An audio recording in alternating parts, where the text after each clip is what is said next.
Boa tarde, queridos alunos. Passando agora para gravar a nossa videoaula sobre microbiologia, né? A gente vai falar um pouco sobre esses micro-organismos, esses parasitas, quais são as doenças que eles podem manifestar, né?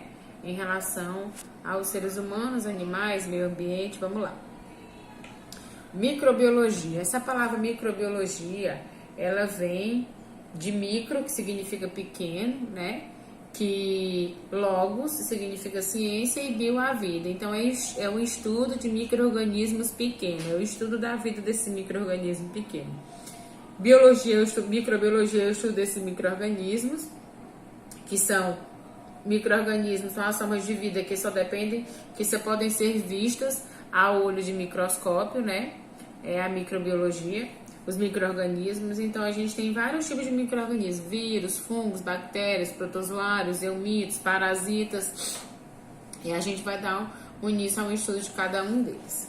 Esses micro-organismos, a microbiologia abrange uma área da ciência que estuda amplamente, podendo ser fonte de diferentes pesquisas. Os campos de atuação da microbiologia pode ser microbiologia médica, né, que tem como foco os micro-organismos, o estudo desses micro-organismos patogênicos.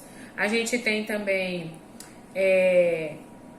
a microbiologia farmacêutica, que tem como objetivo os micro-organismos que podem contribuir para a produção de medicamentos, como a penicilina, benzatina. A microbiologia ambiental, que tem como foco de estudo o uso das bactérias e fungos na decomposição da matéria orgânica dos elementos. A microbiologia de alimentos, que tem como objetivo estudar os micro-organismos envolvidos na indústria alimentícia, especialmente no controle de produção industrial dos alimentos.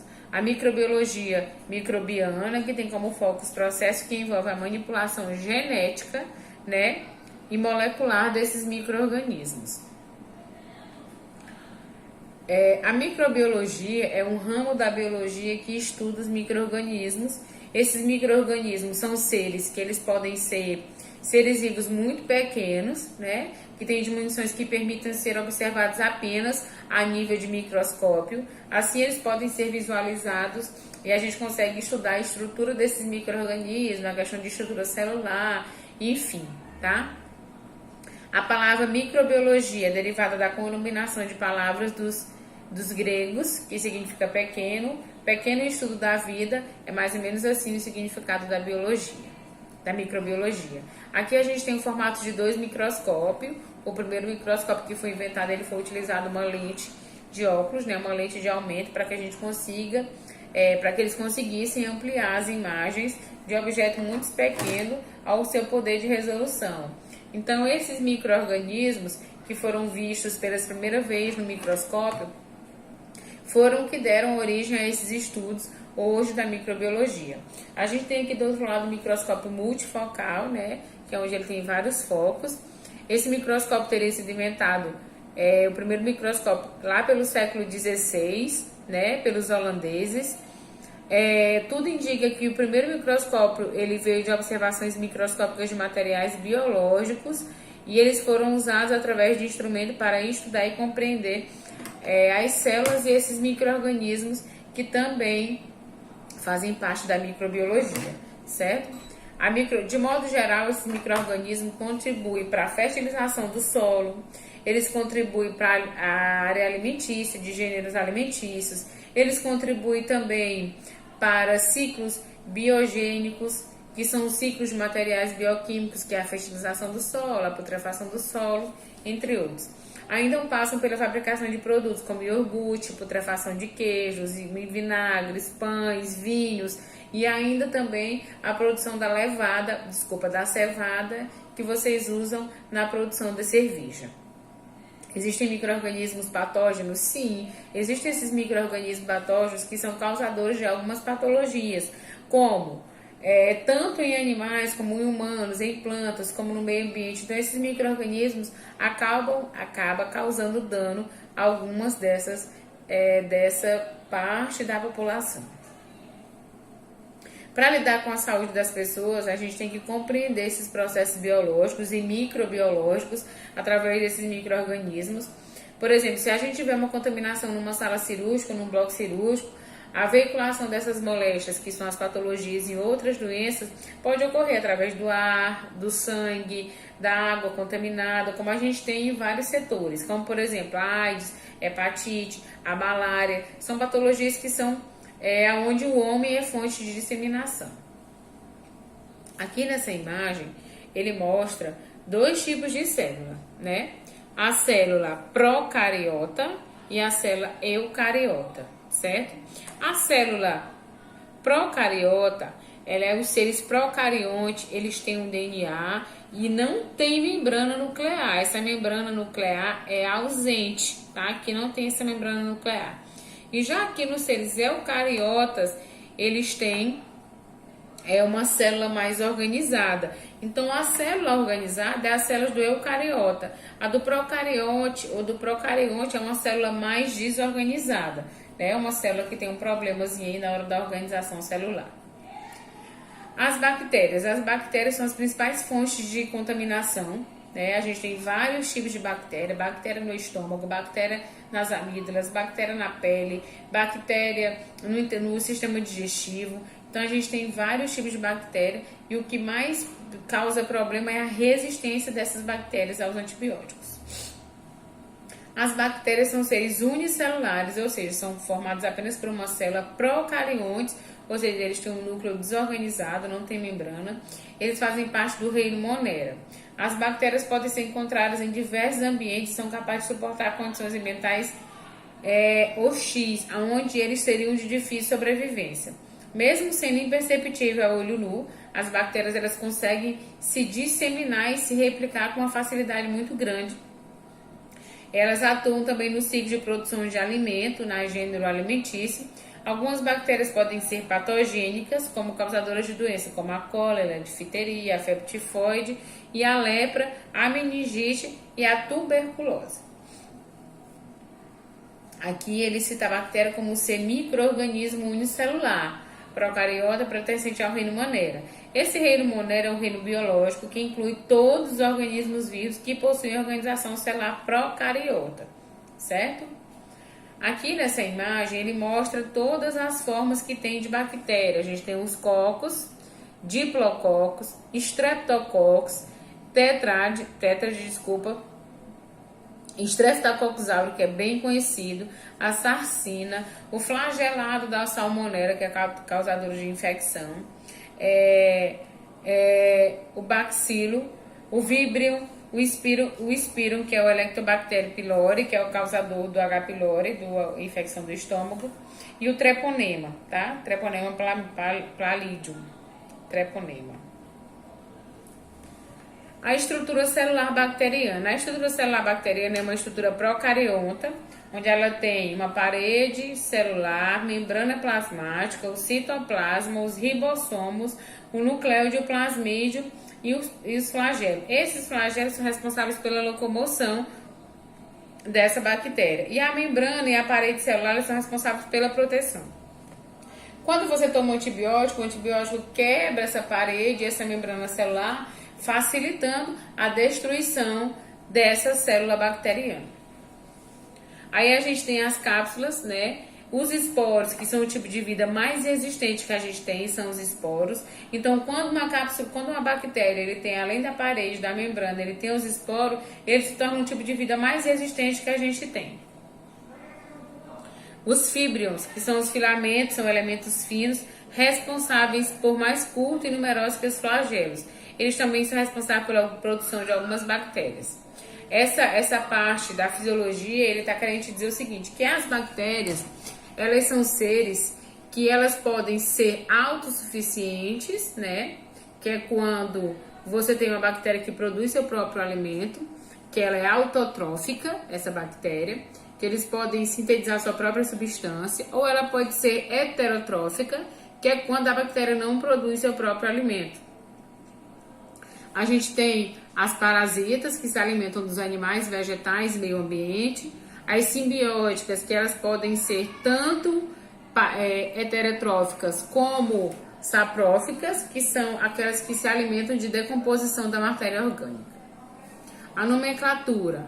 As bactérias, elas têm dois nomes, né? Seriam ali que o Helicobacter pylori.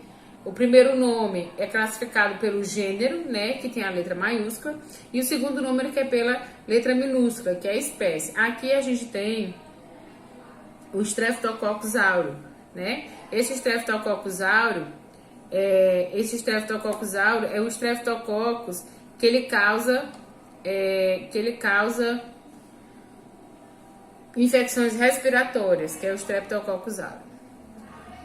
Essas bactérias, elas são classificadas e divididas como gram-positivas e gram-negativas. Quando a gente tiver a nossa aula prática lá no laboratório, a gente vai entender que essas bactérias gram-positivas e gram-negativas, o que difere é só a questão da coloração, tá? As gram-positivas, eles têm uma coloração mais cianótica, mais arroxeada, e as gram-negativas, eles têm uma coloração mais avermelhada. Essa coloração quem descobriu foi um dinamarquês por meio de uso de corante, e fazendo essas reações tintoriais de tinta nesse tipo de bactéria. Essas bactérias, elas podem ser gram-positivas ou gram-negativas. Os vírus, a virologia, que é o que a gente está vendo aí no boom do momento, que é o coronavírus, eles têm, diferente dos outros micro-organismos, um poder e uma forma de replicação muito grande. Essa forma de replicação desses vírus faz com que a disseminação se torne mais fácil. Então, essa disseminação do vírus acontece por conta da proliferação e da forma como o vírus se manifesta na vida das pessoas. A gente tem aqui algumas imagens de vírus do HIV, da hepatite, do ebola, né, do adenovírus, da influenza e do bacteriófago. Esses vírus, eles têm alto poder de replicação. Um vírus que parece muito com o vírus da influenza é o vírus do coronavírus, né? Você pode ver que até a questão só dos ápicezinhos dele que é diferente. Os vírus são micro-organismos microscópicos, ou seja, eles só podem ser vistos a olho nu. Não possuem células, por isso são considerados parasitas. Então, para que aconteça a infecção viral, a gente tem que ter um micro-organismo hospedeiro e o vírus, na realidade, se torna um parasita. O vírus só consegue realizar suas atividades vitais dentro de uma célula.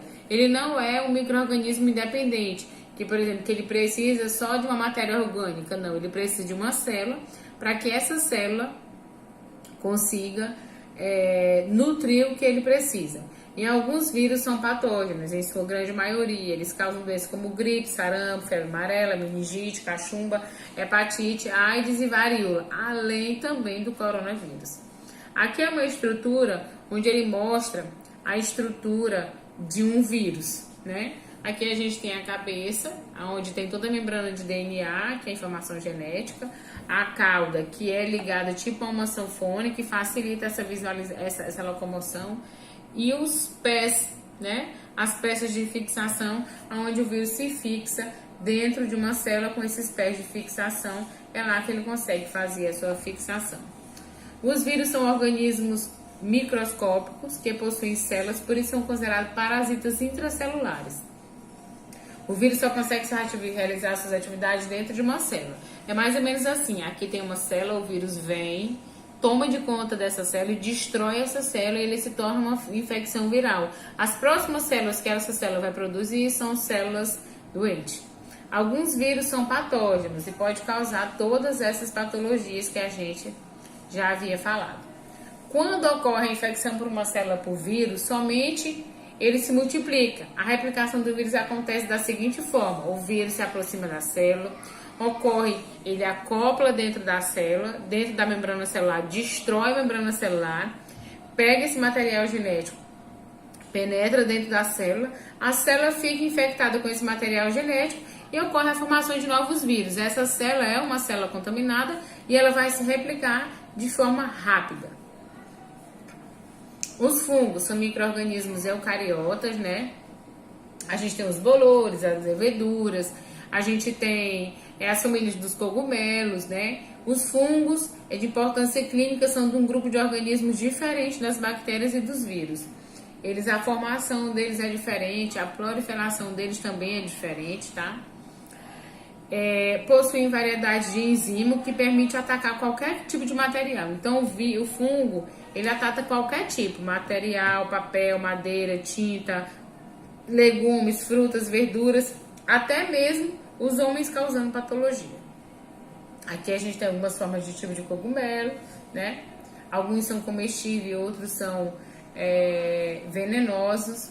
Os fungos são seres macroscópicos, unicelulares e pluricelulares, eucariontas e heterotróficos. O fungo ele já é mais mesclado. A gente consegue ter mais uma mesclagem aí nessa classificação do fungo. Ele possui diversos tipos de habitat, visto que são encontrados no solo, na água, nos vegetais, no homem e nos detritos em geral. Diante da grande quantidade de espécies, cerca de 1,5 milhões de fungos são utilizados para diferentes fins, como a produção de medicamentos e até na produção de queijo. O cogumelo é um tipo de fungo muito apreciado pela culinária, sendo fonte de proteína. Alguns fungos podem ser patógenos e causadores de doença, como micose, sapinhos, candidíase. A candidíase é uma doença mais feminina, né, que é ocasionada pela disseminação da cândida, que a gente tem como comensal no nosso micro-organismo, e por algum problema, alguma patologia, ela desce para a região da vagina, causando ardência, desconforto, mau cheiro, né? A estrutura dos fungos. Alguns fungos são utilizados na produção de álcool, de bebidas, como queijo, produção de antibióticos. E os cogumelos também são comestíveis. A gente tem a levedura, que é um núcleo só, e os cogumelos, que são multinucleados. Relacionado ao metabolismo, eles não são capazes de produzir seu próprio alimento. São parasitas obrigatórios, né? Porque eles precisam de um ser para poder se manifestar, para poder se proliferar. Para finalizar, a gente vai falar dos protozoários. Os protozoários apresentam formas corporais e ocupações, eles ocupam ambientes úmidos, principalmente no interior do organismo. A sua grande maioria é parasita e causadores de algumas patologias, como amebíase, giardia e malária. Os protozoários são seres eucariontes, unicelulares e autotróficos. Eles são seres unicelulares, eucariotas e autotróficos, que são aqueles que não são capazes de produzir seu próprio alimento. Eles pertencem ao reino protista, né? São organismos aquáticos que têm a capacidade de realizar a síntese e podem ser macroscópicos, eucariontes e procariontes. Falando um pouco sobre a atividade, vou virar aqui. Descreva a microbiologia. Eu quero que você me diga o que é a microbiologia, o que é que ela estuda. Defina o microscópio, diferencie seres procariontes e eucariontes. Eu quero saber o que é um ser procarionte, o que é um ser eucarionte, relação à estrutura, célula. Descreva a replicação viral, que é como que o vírus se replica. Quais os malefícios e benefícios do fungo e descreva os protozoários. Essa atividade ela deve ser enviada para o e-mail da professora, tá? Até o dia 10, que é uma sexta-feira. Você coloca seu nome completo, a turma que você faz, a disciplina, para que fique mais fácil a gente visualizar no diário. Bom final de semana para vocês, até semana que vem.